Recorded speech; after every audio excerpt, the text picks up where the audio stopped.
Okay, in this video I'm going to go over how to go through the sections on this worksheet here.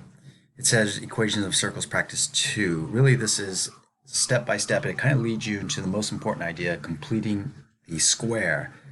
What you're going to start off with are these x minus 2 here squared, or part B, x plus 5 squared. These are considered perfect squares.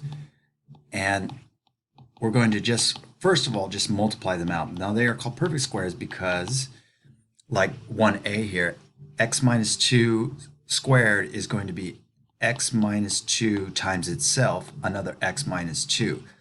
That's considered a perfect square. If it was x minus 2 times x plus 7, that's not a perfect square. So it's the same thing multiplied by itself.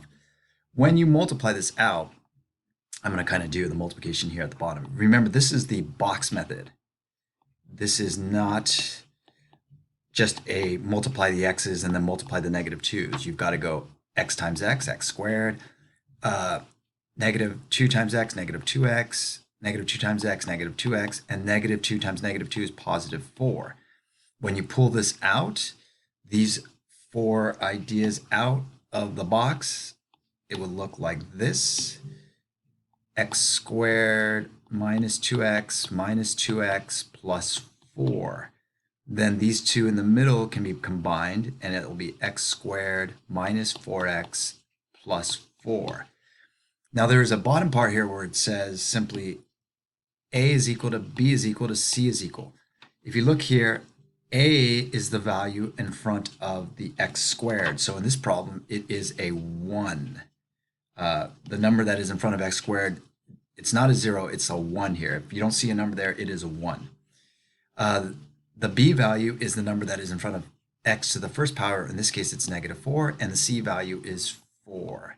And so what you want to do is multiply out these perfect squares for the first section. So again, don't make this x squared plus 25. You've got to do the box method and realize this is x plus 5 times x plus 5. Do your box method if you need to, and fill in what this thing will end up being. I'm kind of cheating here. And then after that, tell me the a value, the b value, and then the c value. And then we'll start to see a pattern between b and c. Go ahead and finish this out, push pause on this video, and then I will go into section 2 in a moment. Okay, I'm hoping you got through the section 1, and now we're going to go into section 2. I filled in just a, b, and c in section 1 because we're going to look at it. Number 2 here, it says use the patterns found in b and c values. We're just going to focus in on the b and c values, which is b, c, b, c. We're looking for a pattern here, not really concerned about the a. To determine a way to use linear coefficients b to determine the constant value c for all perfect square trinomials. Basically, it's asking you, to find the value of c, what do you do with the b number? To figure out what this c value is, what did you have to do to this b number? To figure out this c, what did you do to this b number? Because there's this pattern here. My writing is horrible. If you look at it carefully, and all of these, what you're going to do with the b value is divide it by 2, and then whatever that result is, square it. So for example, this one here, if I take, to figure out the c value, if I take the 10 divided by 2, which is 5, and square 5, you will get 25. To get the c value here, you take the b value, which is negative 18, divided by 2, negative 9, and then if you square negative 9, negative times negative 81. So this formula right here is going to be a critical one moving forward. Oops, sorry about that. And we're going to continue on with, we're going to skip section 3, we'll go to section 4. Okay, this is now section 4, we're skipping 3 here. It says determine which of the following are perfect square trinomials. So basically, is this A, B, C type of scenarios, whether it's problem A or B or C here, do they make perfect square trinomials? What does that mean? That means, would it look like something like this? X minus 5 squared. That's a perfect square trinomial, as opposed to x minus 5 times x plus 3. That is not a perfect square. So how do you know if they are going to yes or no make a perfect square trinomial? Well, take the c value, is it equal to the b divided by 2, and square it. So for like part A here, and I'll do this in red, if I took this b value, which is 2 divided by 2, and if I square that, do I equal the c value, which is 1? 2 divided by 2 is 1. 1 squared is 1. So this would be a yes. I can't really see that on the screen. Again, for part B, take the b value, -8, divided by 2. That's -4. And if I square that, do I equal 16? Yes or no? In this case, it's a yes.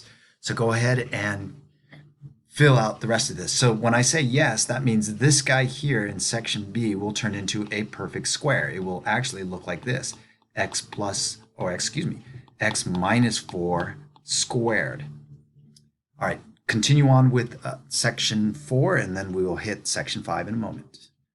Okay, section 5 here. We are going to determine the c value that would create a perfect square, and then write the perfect square, basically. So for 5a, we know the b value is 4. What is the c value? Now, if you recall from the front page, to figure out the c value, you take the b value divided by 2 and square that result.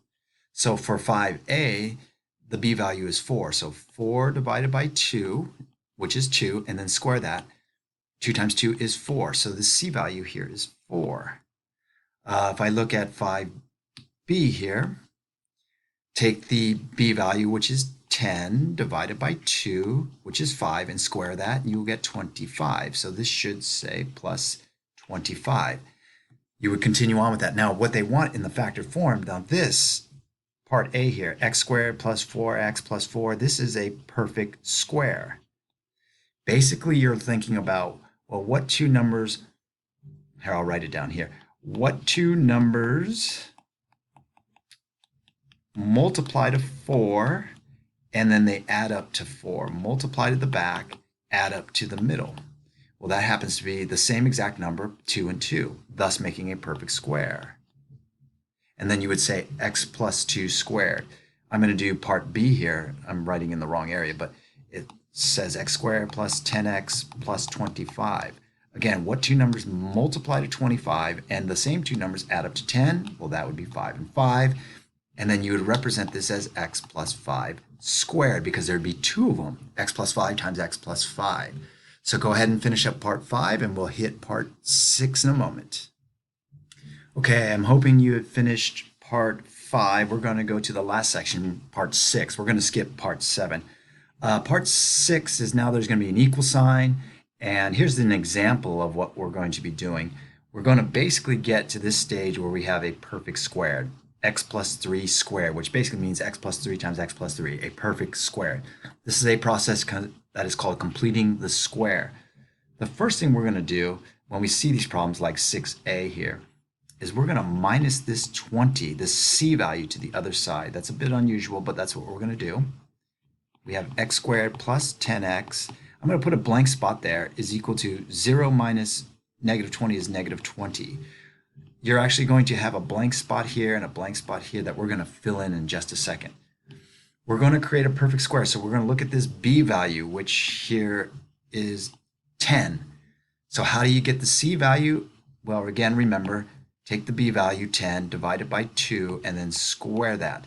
So 10 divided by 2 is 5, and squaring that is 25. So what I'm going to do here is go plus 25, and because there's an equal sign, I'm going to add 25 to the other side of the equal sign.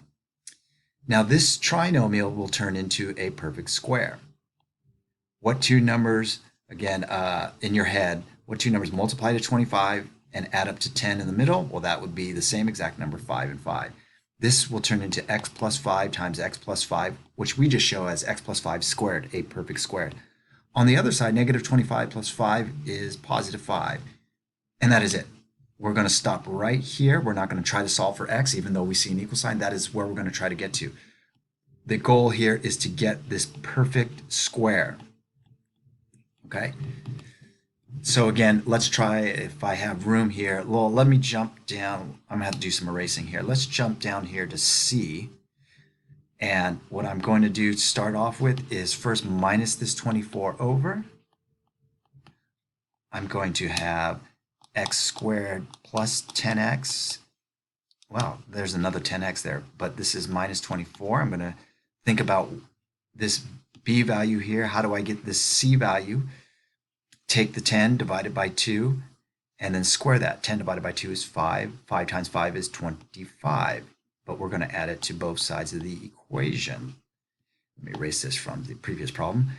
And then this trinomial here will turn into a perfect square because we picked numbers that would create a perfect square. And then we are done right here.